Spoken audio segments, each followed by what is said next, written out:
Você está batalhando pela fé que uma vez foi dada aos santos? Na carta de Judas, que só tem um capítulo, eu quero tratar com vocês do verso 1 ao verso 3. É uma carta interessante e muito atual para os nossos dias.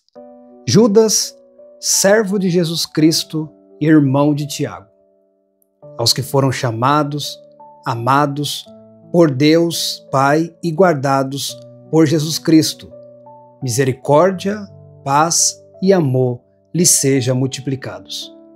Amados, embora tivesse muito ansioso por lhe escrever acerca da salvação que compartilhamos, senti que era necessário escrever-lhes insistindo que batalhassem pela fé de uma vez por todas, confirmada aos santos. Judas não é o Judas Iscariotes. Ele era meio-irmão de Jesus e irmão de Tiago. Ele mesmo diz: Judas, servo de Jesus Cristo.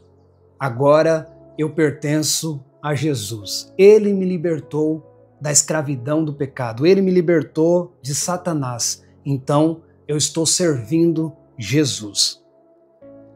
Naquela época, as pessoas, era comum colocar o nome de Judas. Judas Iscariotes, que foi o traidor, ele foi para o lugar que estava destinado para ele. E nós também vemos nas Escrituras que enquanto Jesus pregava, proclamava o Evangelho, os seus irmãos, os seus familiares, eles não tinham ainda sido alcançados pela graça, mas depois eles se tornaram um dos líderes da igreja. Tiago e Judas era líder da igreja de Cristo. Ele escreveu para a comunidade, ele mesmo fala aqui, não é uma carta específica como o apóstolo Paulo, Paulo fala aos romanos, aos coríntios, mas ele fala uma coisa muito importante. São 3 pontos que a gente vê aqui, 3 palavras que são maravilhosas. Ele mesmo diz: chamados, amados e guardados. Nós somos chamados pela graça, porque Deus nos chamou quando ainda éramos pecadores. Ele nos escolheu, nós somos amados por Deus. Não somos amados porque merecíamos condenação eterna, mas Ele nos amou, Ele nos libertou, e Ele fala: guardados por Cristo Jesus. É Deus que guarda o seu povo. É Deus que guarda o seu povo de tropeçar. É Deus que segura em nossas mãos e nos protege. É a perseverança dos santos. Por que nós vamos perseverar? Porque é Deus que segura em nossas mãos. E ele continua no verso 2. Misericórdia, paz e amor lhes seja multiplicados. Aí ele começa com uma palavra pastoral. Amados, embora tivesse muito ansioso por lhe escrever acerca da salvação que compartilhamos, o que ele ia falar aqui? Ele ia falar sobre a salvação, soteriologia, que Deus que escolhe, é Deus que chama o pecador, é Deus que, com sua graça irresistível, atrai o pecador para si. Ele ia falar da obra maravilhosa da redenção e da salvação. Aí ele continua: senti que era necessário escrever-lhes insistindo que batalhassem pela fé, de uma vez por todas, confirmada aos santos.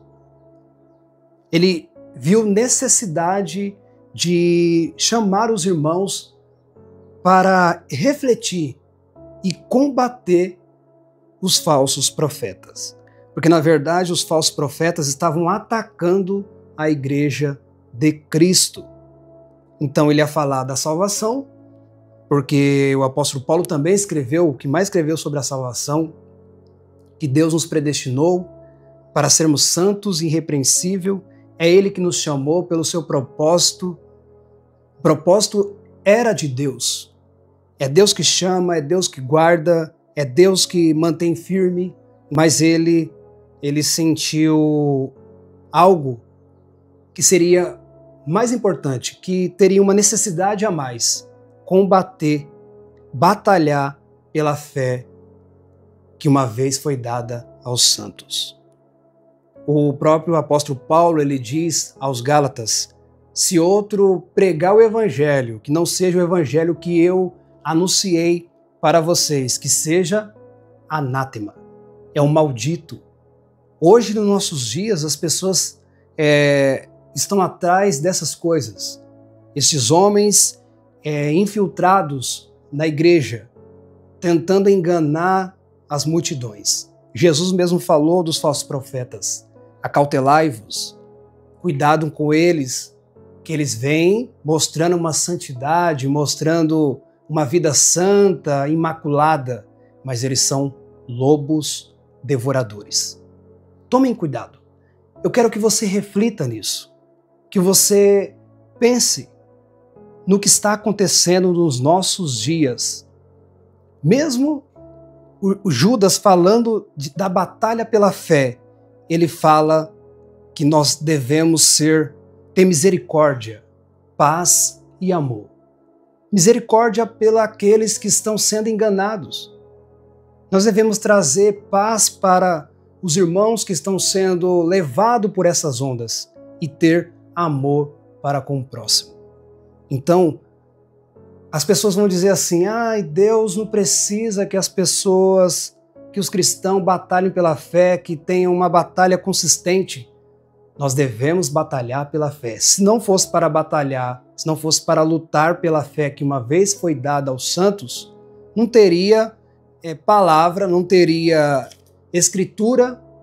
Os apóstolos escreveram as cartas maravilhosas para nós lutarmos e confrontar essas pessoas que tentam entrar na igreja com essas falsas profecias, falsos ensinos. A palavra de Deus é o que nos guia. O próprio salmista falou: guardei a tua palavra no meu coração para não pecar contra ti. Então o nosso alvo principal é a palavra de Deus. Nós somos servo de Cristo. E eu quero deixar para a sua meditação: batalhem pela fé. Lute pela fé. A fé que uma vez foi dada para os santos. Nós recebemos essa fé de Cristo. Que nem eu disse, nós não merecíamos, mas a graça dele nos alcançou. E no próximo vídeo, se Deus assim permitir, eu quero continuar no verso 4, que diz assim: pois certos homens cuja condenação já estava sentenciada há muito tempo, infiltraram-se dissimuladamente no meio de vocês. Cuidado, irmãos. Eles entraram sorrateiramente na igreja tentando ensinar outro evangelho, mas o verdadeiro evangelho é Cristo. É Cristo que salva, é o evangelho que transforma o pecador. Que Deus abençoe vocês. Se você gostou desse vídeo, se inscreva no canal, ative o sininho, deixe os seus comentários e sugestões. Sua participação é importante para nós. Vamos crescer juntos na fé. Até breve e que Deus abençoe a todos.